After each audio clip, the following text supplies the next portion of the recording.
Hey, welcome to the guide. I'm Yo. And I'm Will. And we're here to talk about Borderlands 2. Will's been working hard on that particular game to get you a review. First of all, I want to say, this was something that you guys wanted. I knew about the first Borderlands, but kind of didn't pay a lot of attention. You know, I'm like, okay, it's another shooter. Why do I need another shooter for it? Granted, it's cel-shaded. That's kind of cool, but still not a big deal. And so I wasn't really going to pay a lot of attention to Borderlands 2. I just figured it'd be more of the same. But a lot of people asked, like, are you guys going to do a review of Borderlands 2? And because you asked, we did. So just so you know, we do listen to you.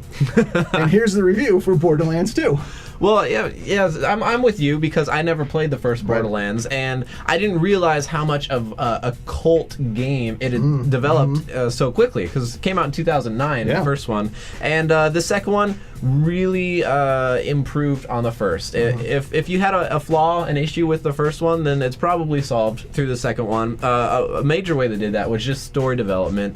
The first Borderlands, the plot was kind of all over the place, the characters and everywhere, but they really brought the four main characters together, called Vault Hunters. This one's definitely more tightly scripted. Yes, definitely, and it's funny. The scripts, however, are a little crude. Let's comment on this real quick. Yeah. Okay, so like first of all, the humor early on made me really think of Portal, but like a mid-school version of Portal. Like Portal 2, you know, you have Wesley, and he's a funny little robot character. Hilarious game. I was laughing out loud, quoting it like one of my favorite comedies. Right. This one, you have Claptrap, funny little robot character. Interesting familiarity there, but also pretty funny, and I did laugh out loud at times. And then there's other times where I was either thinking, you know, I'm not in mid-school anymore. I don't really find that too funny.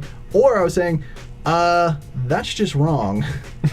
that's just wrong. That's evil. Why is that funny? Yeah. So the humor kind of, it's not as funny as Portal 2, but it is a funny game. It's wacky. All the characters are colorful and wacky.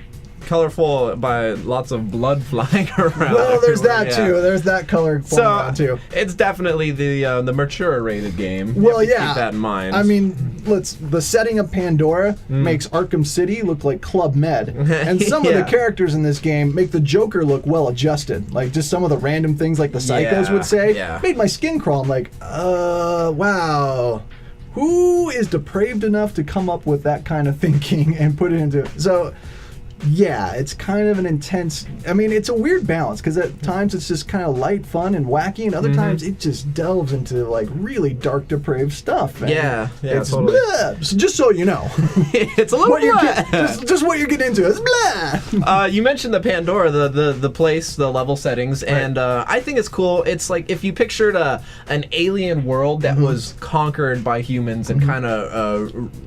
Reformatted to support a human race. That's how it looks. Like how we tamed the Old West. It kind of has that vibe, you know? It's like this wilderness, in this case an alien wilderness, but we're there trying to conquer the land. And the graphics engine from Gearbox that they produce it with, it's very interesting. At first, it took me a while to get used to playing through the game because it looks like a comic book page almost all around, but after a while I started really liking it and liking the shading techniques and things they did with the graphics. The cel-shaded look hasn't been used much since that game 13 on the original Xbox, but Borderlands has brought it back, and they use it well. It looks great. It has a very unique look to it. And the levels are big enough to keep you busy. Oh yeah. One thing I have beef with is there's still vehicles in it, but there's very minimal use of vehicles. And their handling's awful. Yeah. They're so tough to steer. It's like the most counterintuitive steering I've ever had. You'll find yourself driving off some cliffs, because I definitely did. So did I. It's frustrating. So they could have done that part a little bit better. You think? But the walking missions, they're cool, and there's a ton of different side missions that you can get into. There's very interesting, unique characters developed all over the map that you can run into and solve a problem for. Yeah, right. Yeah. I think a big part of what makes Borderlands so good is the multiplayer. The multiplayer co-op, because there's 4 characters you can play with. You've got like your gun berserker, you've got your assassin, and then there's a girl who's think she's called the Siren Yeah. in the game, and then just more of like a army captain G.I. Joe dude. Yeah. And when you're playing with all four and co-op, it's really fun. And it creates a little bit more challenges, because all over the map you've got your money scattered and your prizes that and you it can collect. upscales the enemies for you too. There's It more does, enemies yeah. if you got more people playing, which is smart. One thing I didn't like about the whole co-op thing is if you jump into a player's game and they're a higher rank than you, you're no help to them at all. And if they No. jump into your game, well, they're just going to pwn everybody for you. So I wish there would have been a little bit of balance if you wanted to play with a friend who has no Yeah. life and therefore is a higher level than you, but you still want to play with your friend. It would have been helpful if somehow that would have balanced out a little bit, where I could have had a couple weapons to play with them and be helpful instead of being a liability while I'm playing with them. So I didn't like that part of it at all. I wish that would have been balanced. But the co-op is a lot of fun.